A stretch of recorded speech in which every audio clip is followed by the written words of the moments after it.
Hello, and welcome to the Poetry PeaPodcast. I'm Patricia, and this is a podcast devoted to Japanese short-form poetry in the English language. Today we're beginning a series on something that's been on my mind for quite some time: the difference between haiku and Senryu. This is just part one of our, shall we say, most recent Senryu journey. In this episode, I'll be reading a number of Senryu written in different styles. Now, to understand Senryu, one might feel tempted to begin with its history. But you don't need to worry. We've done that, and I'm not going to go back there, but I'll just guide you towards what I've already covered in an essay I've written, and also in Series 7 of the Poetry PeaPodcast, and there will be links in the show notes. Instead, this week you'll hear from poets both bygone and more recent, and we'll sample Senryu from Japan's pre- and postmodern canon, in English obviously, as well as contemporary English language examples. Full citations will be in the essay that accompanies this series. And just a little warning, some of what you might hear may surprise and even trouble you.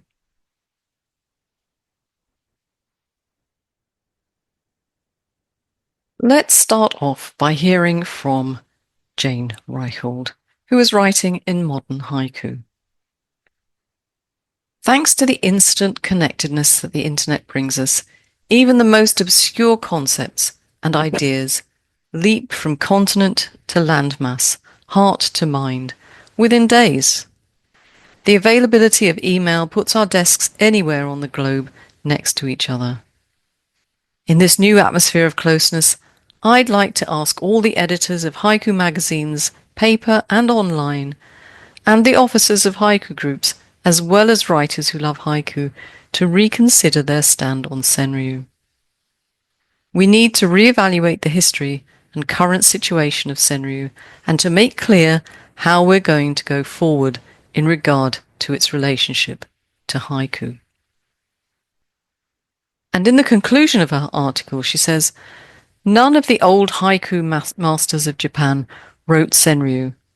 Why do we still drag Senryu into our haiku community?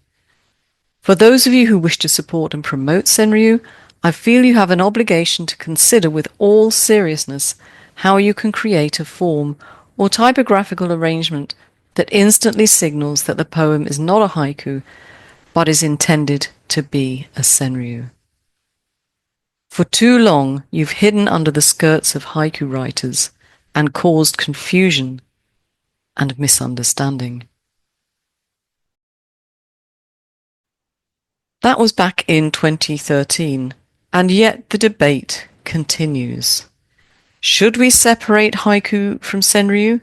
And if so, how are we going to define the Senryu?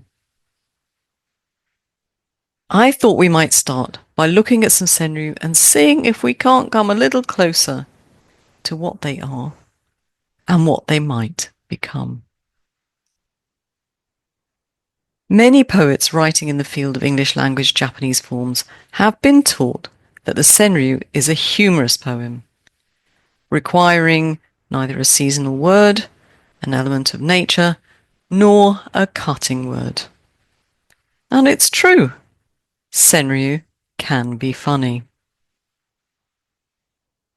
Setting out in a straw hat, he must be going to his native place. Setting out in a straw hat, he must be going to his native place. Shiki, translated by Blythe. Wherever you are, there must be a town or a place where folks are seen in a derogatory way. A place where you think of the locals as country bumpkins, or worse. My hometown being just one of those, if I'm honest. If you'd like to know what I'm on about, Google the Croydon facelift. Anyway, let's move on. Till the rain lets up, he haggles over the price of an umbrella. Till the rain lets up, he haggles over the price of an umbrella. Anonymous, translated by Ueda. Anniversary gift, filling her old sweater with new cleavage. Anniversary gift, filling her old sweater with new cleavage. Carol Raisfeld, and I found that in Simply Haiku. Bagpipers, just far enough away to move me. Bagpipers, just far enough away to move me. And that was by Debbie Strange, and it was shortlisted for the 2018 H. Jean Murta Senryu contest. And I think you can see in this one, or here, that the wordplay, there is a wordplay on the word move. Bagpipers, just far enough away to move me. So, like I said, Senryu can be humorous. They don't require a season, they don't require a link to nature, and they don't need a cut. But Senryu can be so much more than humorous. In his preface to Senryu Japanese satirical verses, which happily you can find online at the Haiku Foundation Digital Library, Blythe says of Senryu that they are a criticism of life, expressions of moments of vision into not the nature of things, but the nature of man, suggesting, at least to me, that Senryu are more than whimsy or tomfoolery. More recently, Dinah Cox has said that these poems, the Senryu that is, make penetrating observations on the nature of man and the world. I think maybe she might have added, and his world. Anyway, observations of the world can of course be humorous, but they can be wry, satiric, crude, offer us an insight into human nature, including our sexual exploits, cruelty, and thoughtlessness. They can highlight the imperfections and disappointments of life. We can share our tragedies, and we can comment on social, societal, and political matters. So let's hear some poetry that illustrate these observations, and I'll start with some that offer us a psychological insight into human nature. The young widow is unwillingly fascinated by her child. The young widow is unwillingly fascinated by her child. Anonymous, translated by Blythe, who suggests that here we're seeing a young widow on the lookout for an eligible bachelor. Yet, she needs something to love. It's an innate need. And so, she's unwillingly drawn to her child. I'm not sure I can get with that explanation, because my head understands what he's saying. But as a mother, my heart doesn't really comprehend this notion. To make herself look good, she's given the maid a hairdo as fancy as her own.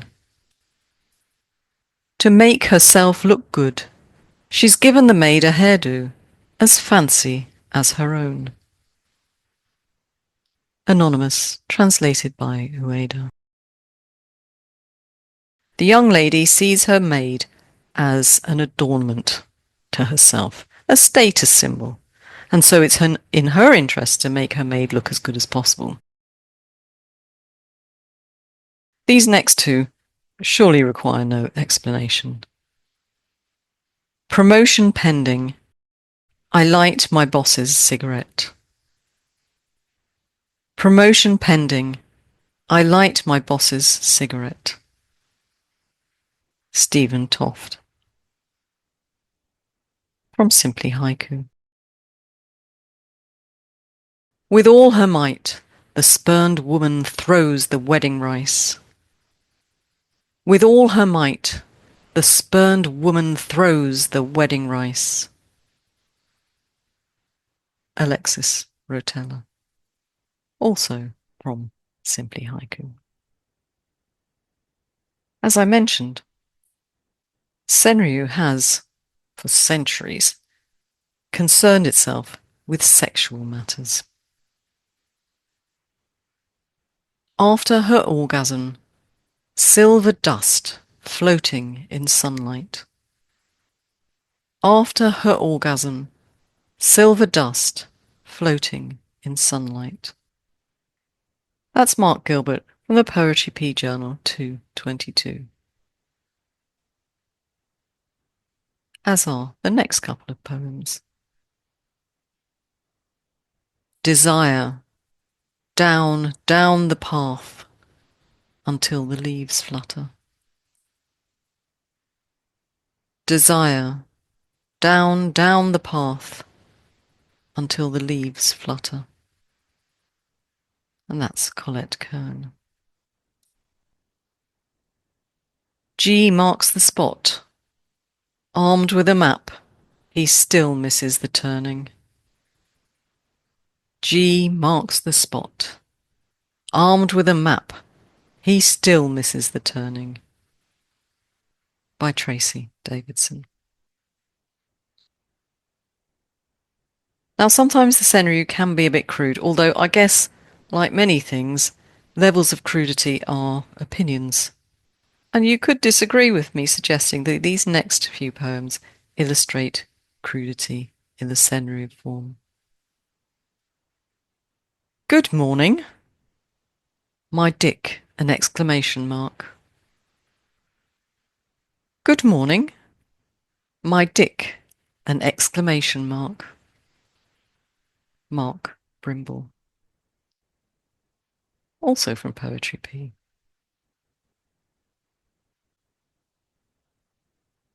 Saying the sprouts would have no effect. Talking out of his arse. Saying the sprouts would have no effect. Talking out of his arse. Herb Tate.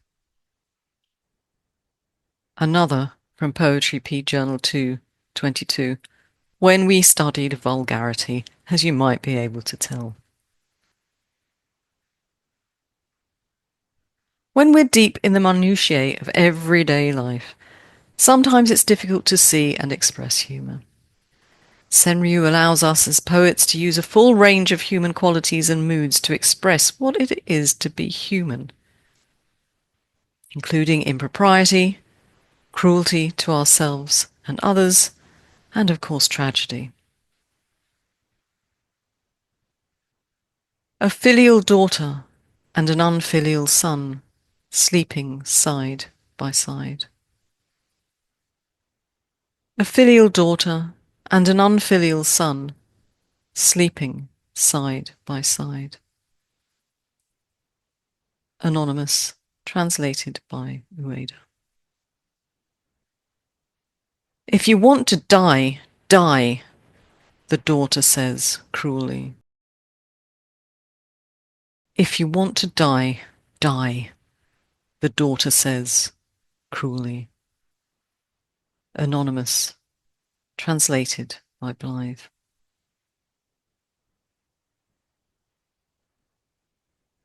Father's Day. She calls me a sperm donor. Father's Day. She calls me a sperm donor.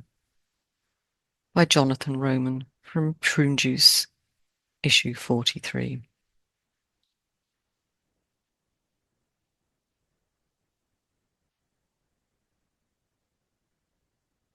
Freshly cut rose. She uses the same scissors along her scarred thigh. Freshly cut rose. She uses the same scissors along her scarred thigh. Eve Castle from Poetry P Journal 222. I decide to leave the hostile women's group. Beached whale. I decide to leave the hostile women's group. Beached whale. Janet Ruth Heller.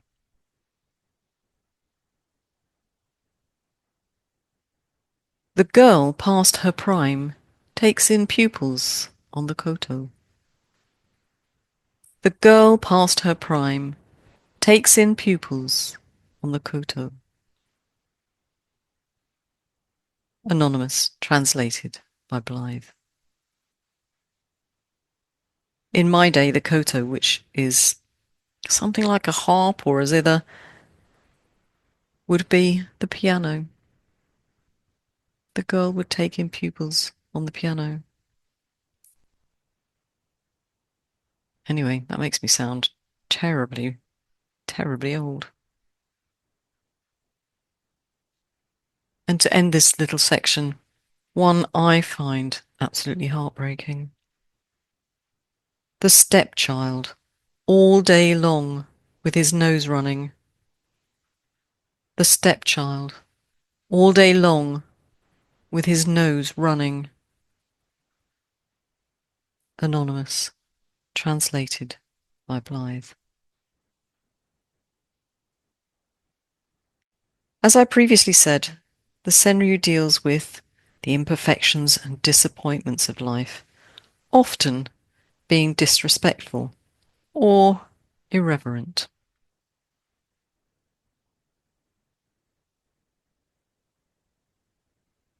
Weapon of the wife with no parent to go back to. A well. Weapon of the wife with no parent to go back to. A well. Anonymous, translated by Ueda. A day of poor business. A tax collector comes in first. A day of poor business.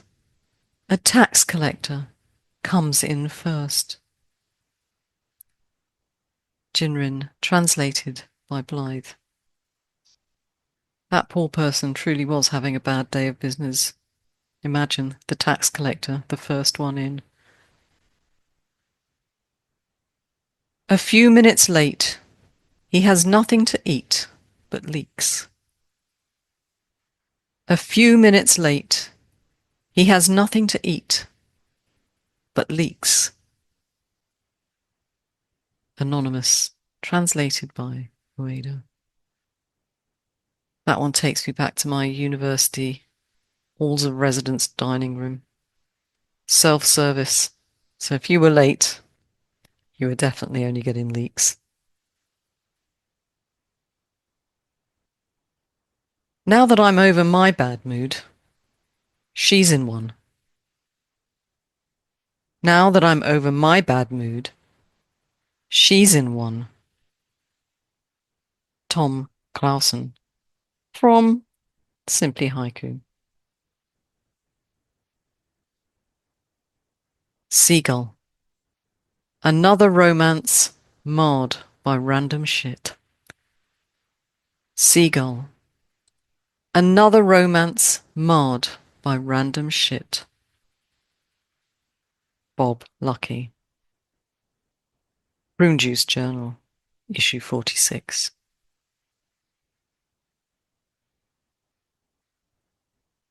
Decades in the same house. Now I'm the fixer-upper. Decades in the same house. Now I'm the fixer-upper.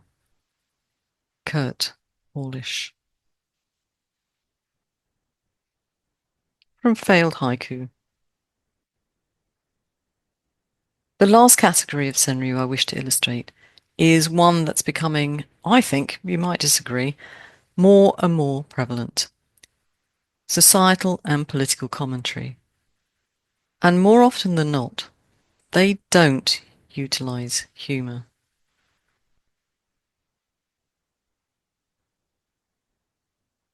No arms or legs. They turned the man into a log before sending him home. No arms or legs. They turned the man into a log before sending him home. And that's Tsuru Akira, translated by Ueda. Back to school special on flak jackets and masks. Back to school special on flak jackets and masks. Lorraine A. Padden, from her book Upwelling. And a very, very frightening picture there, I think, of what society has become. Salt and pepper. I colour my hair before signing in on Tinder. Salt and pepper. I colour my hair before signing in on Tinder. Vandana Parashar, from her book I Am. Third age. Thinking now that maybe two were enough. Third age. Thinking now that maybe two were enough. M.R. Pelletier, from Failed Haiku.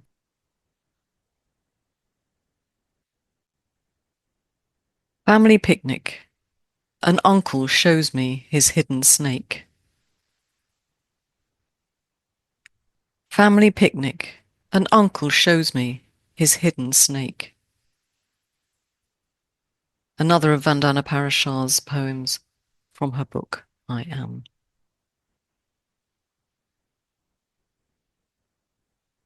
Undocumented. A man without a planet. Undocumented. A man without a planet. By Cynthia Anderson.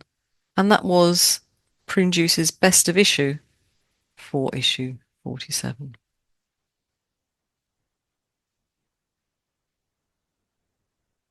At the beginning of the podcast, I asked, should we separate haiku from Senryu? And if so, how do we define the Senryu? It might come as no surprise to you that I'm not ready to answer those questions yet, but join me for the rest of the series and see if I can by the end. And of course, if you have any thoughts on these questions, write and tell me. It's always very valuable to get your thoughts as I go along. So that's it for today. Together we've taken a look at some of the different types of Senryu. And I wondered, was it a surprise to discover they weren't always intended to be funny?